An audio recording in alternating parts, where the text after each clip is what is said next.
This is Greg Rand for Rand on Real Estate, 77 WABC, and we're talking about rule number one, never lose faith in the long-term value of real estate. And we just talked about how the entire American economy and Wall Street blew it on rule number one. And there are people who are considering different challenges right now out there, I'm sure, and they're trying to figure out whether rule number one applies to them. We've got Chet from Florida on the line here. He's got a very interesting dilemma on a piece of investment real estate in Florida. How you doing, Chet? I'm doing great. Thank you for taking my call. I appreciate that. No problem. Why don't you fill us in on what the challenge is? I have an apartment complex, 6 apartments, that I bought in 2005. And in 2009, in October, the note came due, and we had to renegotiate the note. And in this last 6 months, I still don't have a contract with the bank or any kind of deal with the bank. And I've been getting a lot of information being thrown at me from real estate people, from mortgage people, from lawyers, and from the bank. Here's what the bank is having me do: jump through a lot of hoops. Yeah, that seems like they constantly ask for my W-2 form. They constantly say that we need a letter to say that you're competent enough to do this. They're stalling for time right now. Let me ask you a little bit about the property. You bought it for how much in 2005? $600,000. And what's your mortgage balance? I've been paying interest only on it for the last couple of years. And how much do you owe total on the mortgage? $624 because I did improvements to it. Okay. And what do you think it's worth now? The appraiser said it's worth $400. Okay, good. I'm glad you said the appraiser said, because the appraisers, first thing you need to know is that appraisers were hog wild a few years ago. They would err on the side of the high side, and they could never imagine, these are appraisers, but they couldn't imagine that real estate would ever stop appreciating. Now they can't imagine that it will ever appreciate again. And so that $400,000 number, I want you to throw it out, because that only exists if you try to sell it right now, which maybe you're going to have to. But that would not be the reason why you want to unload this property, because the value is down, because that value is a very subjective number that may or may not be true. You said it was 6 units, and what are these? These are apartments, obviously. Are they for $600,000? What are they? 1-bedrooms? They're 2 bedrooms, 1 bath. 2-bedroom, 1 bath. Now, quick question. Now, if you've got 6 units and you've got a mortgage balance of just a little over $600,000, that means you basically own about $105,000, $100,000 roughly per unit. What town are we talking about here? We're talking about Lake Worth, Florida.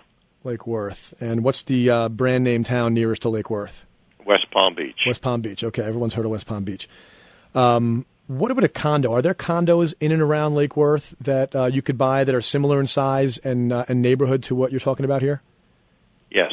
And what would those sell for? They're selling for we are all in this frenzy of where nobody knows what anything is being sold for. The condominium, I have a friend that lives in a condominium complex. He bought his for $600, and they're telling him that it's worth $200. So we really don't know what's going on in the real estate business, and it's very confusing for all of us. Yeah, well, you know what? Let's take that $200,000 number and say that if it's over $105,000, you're already doing well. My first blush at this is that, number one, it's in Florida. Number two, you've got 6 units for about $100,000 a piece, and a lowball number of a condo down the street might be $200,000. So the property is looking decent so far, but yet you're getting jerked around by the bank, and they're so you say that you're paying interest only, and you're trying to refinance it now, and they won't let you?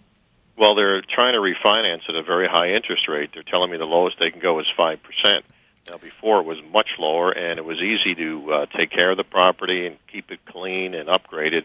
And now with a higher interest rate, it's going to be more difficult if something breaks. Okay, so when you said a really high interest rate, I was expecting to hear 9%.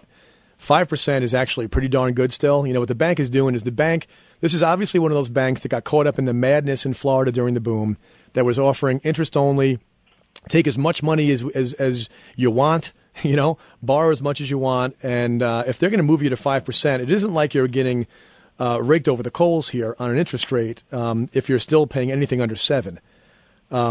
No, but let me tell you about what's going on with the rents. Yeah. Everyone is dropping their rents down, so the income I'm taking in is getting lower and lower. And, of course, that wouldn't have been a problem, but now it's a problem because people are just moving out and going to somewhere else. So how many of the 6 apartments do you have occupied right now? I have them occupied right now, all 6 of them. The next door is selling or doing $950 a month. The people next door are doing $850, and down the road is doing $700 a month. So everyone's moving all over the place, and there's a lot of empty apartments and condominiums in the area. Okay, so that's where the interest rate hurts me. Now, you're not making a living on this building, obviously. You're losing some money on it right now? Yes. And give me a ballpark of how much money in a month or in a year you're losing on the property. Last year, I lost about somewhere $8,000 without tax, about $16,000. All right. So here's the thing. I mean, you're the only one that can judge whether or not you can absorb that kind of a hit. If the rents actually go down further, you're going to want to lower your rents to keep people in the place, because every month that you have somebody walk out and have a vacant unit it obliterates any gains that you get by charging a little bit more on another apartment later on. So keeping the place occupied is key, obviously. But I got to tell you, something about Florida. As soon as I hear Florida, my ears perk up, because there are so many people. Let me guess. Are there people down there that are telling you to walk away? The lawyers are all advising me to walk away and just let it sit there and let the bank. I don't know where they're going to be in 5 years when you decide you want to buy more real estate and you can't because your credit got damaged so badly by walking away. Because I do believe that the banks are going to create a whole new category of people who walked away, who were not lent to in a predatory way, but who walked away because they were underwater. They're going to they're going to brand you in the future, and it's going to be very, very hard to get a loan from anybody in the future again if you do the walk away. But let me tell you something. I don't think you're in a bad spot here, because, again, assuming you can handle $15,000 or $20,000 in underwater or negative cash flow per year for the next couple of years, you're still talking about Florida. All right, and this is a very important point. One of the rules, we have the 12 rules of how to get rich in real estate. One of them is actually called Find Your Florida, because Florida is such an interesting illustration of this concept that Florida's short-term problems are very explainable, right? You had banks doing mad lending. You had investors doing mad speculation. I don't include you in that because you rented the place out. The speculators are the ones that bought and tried to flip all at the same time, right? Mm-hmm. So you had bad lending, basically bad judgment across the board. Bad lending, bad speculation, overdevelopment. All those things caused like a forest fire of a bad market in Florida, all right? And I use the term forest fire because forest fire is about as scary of a natural a storm that you can think of, right? Something very frightening, something very hard to deal with. However, Florida's long-term prospects, this current cycle aside, are phenomenal, right? I mean, there are predictions that Florida is going to have more electoral votes than New York in like 5 or 10 years. The population trends of baby boomers coming out of the population centers up north and heading down to Florida, I mean, it's so crazy that you probably know this, that they have something called the halfback. People who are trying to get out of Florida because too many darn New Yorkers are coming down there. They're ruining the place, right? So the population trends driving to Florida are going to clean up every single part of this mess. I think of it as a glacier creeping down to Florida. I don't care how hot the forest fire is, the glacier is going to put it out. So if you have the ability to hold, okay, if you have the ability to keep this place occupied and suck it up for a couple of years, I would, because you've got 6 units that if they were condos, they'd be worth more than what you owe, than what what you paid for them. But you've got a really, really well structured piece of real estate there with 6 units that are all occupied, which tells me that the population in your marketplace does support rentals. And I wouldn't listen to the lawyers, because it's a really easy decision to make to say, hey, Chet, just walk away and stick the bank with a loan.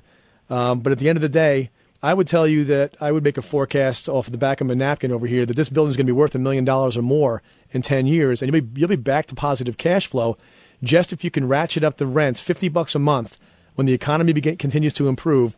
$50 a month, you'll close that $15,000 gap in cash flow, and you'll be sitting pretty in 10 years when the revival comes.